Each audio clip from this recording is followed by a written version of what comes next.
Planet Dolan. From a tornado destroying a house to being held hostage with a machete, the Planet Dolan crew reenacts some of the best true stories from Reddit about the scariest events we've ever been through. I'm Soup, and today I'll be your narrator. This story was submitted by Lewa263. After arriving home from a late night flight, Lost Fox was trying to take a nap on the bus. All of a sudden, the bus shook, so he opened his eyes and saw them going off the road. The bus knocked down a small tree before running into a house.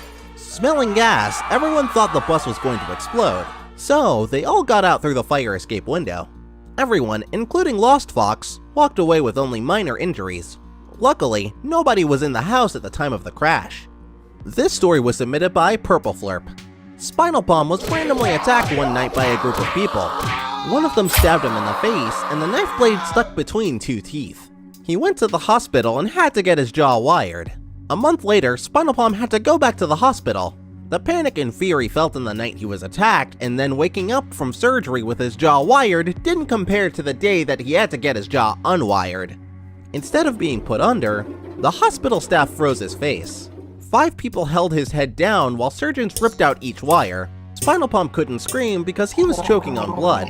The pain was so bad that he wanted to either black out or have someone come in the room and kill him. For a week, he was so shaken up that he couldn't even sleep. To this day, Spinal Palm can't walk down the street without panic. Not because he was stabbed, but because of his experience in the hospital. This story was submitted by Velvet Roses. Around 15 years ago, a man Melissa never met broke into her apartment. It turned into a 6-hour hostage situation when the man routinely dragged a machete across her throat, reminding her that all he had to do was put a bit more pressure on it and she would bleed out on the floor. The man destroyed the walls and broke all the glass in the apartment. He made Melissa sit on the broken shards the entire time. It was a surreal experience for her as she sat there, watching television and trying to remain calm. She was trying to find a way to escape, constantly looking at the windows and the door, looking for an opportunity. Even though she eventually made it out alive, Melissa still has nightmares about it. This story was submitted by Miru. When he was 6, Gergak and a friend were hanging out on the playground next to their apartment building. They were playing a game with a knife they found in the sandbox. Just then, 2 older boys came out of nowhere and took the knife away from them. One of them held the knife up to their throats and wrists, demanding to know where Gergak and his friend lived. They lied and pointed to a different apartment building. Gergak even told the boys a random floor and unit number. That was when they bolted towards a fence towards their apartment building. They squeezed through a gap in the fence and the older boys were too big to fit through. It was such a frightening experience for Gergak, he didn't go outside to play until he was 8. This story was submitted by Lotto Banks. Salty Squid was 8 years old when he lived in the trailer park with his parents and 2 sisters. One night they were watching TV in the living room and he had heard a loud knock on his door. His mom answered the door and 4 masked men with guns forced their way inside. They knocked his mom down and one of them dragged her into the living room with a shotgun aimed at her head. She yelled at Salty Squid and his sisters to go back to the bedroom and hide. While hiding, they heard their parents shouting along with all kinds of banging sounds. When their mom cried, "No, no, no! Please don't mess with my babies! Please!"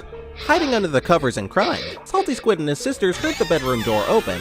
All they heard was, "Everything will be okay. Y'all are gonna be safe." 5 minutes later, their mom ran into the bedroom and comforted them. This story was submitted by Anna Moire. One night, Dolan and Gooby were driving their pickup on a 2-lane highway. There was a bridge ahead of them, and just before the bridge, there was a little hole-in-the-wall bar. A small car that was in front of them suddenly swerved and jumped a foot in the air. As the car came down, something rolled out from underneath and a limb flew up in the air. At first, Gooby thought the car in front of them hit a deer. Dolan didn't have time to react and hit whatever was on the road. While pulling into the parking lot of the bar's patrons began to run outside. Dolan and Gooby climbed out of the pickup and saw a body laying in the middle of the road. Gooby, Dolan, and the driver of the small car ran up to it. It was a man who was bleeding very heavily. His head had hit some stabilizer shocks under the front end of Dolan and Gooby's pickup. It turned out that the man was drunk and decided to kill himself by sitting cross-legged in the middle of the road. That night stuck with Dolan and Gooby for several years. This story was submitted by Abby Rucat. Mimi had just driven home from work when a terrible storm hit. She went to start dinner, but the lights began to flicker. Deciding to wait and see if the power was gonna go out before continuing to cook, Mimi went into the living room to lay on the couch. A minute later, it sounded like a freight train was coming through her house.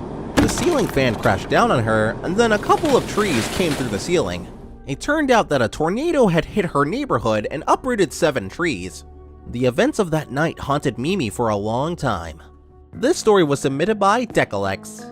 Pecan used to work a retail job on the first floor of a mall. One day she witnessed a kid fall a few stories, hitting the floor nearly 15 feet in front of her.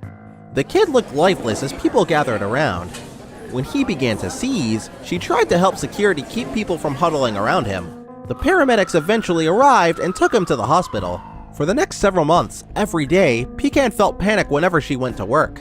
Thankfully, her PTSD eventually passed. This story was submitted by Straw Hat Christine. When she was a teenager, Cookie's dog kept getting out. Anytime someone got close to it, her dog would run even faster. When Cookie and her father finally caught him, they began to argue. In no time, it escalated to the point where her father pulled out a gun and aimed it at the dog.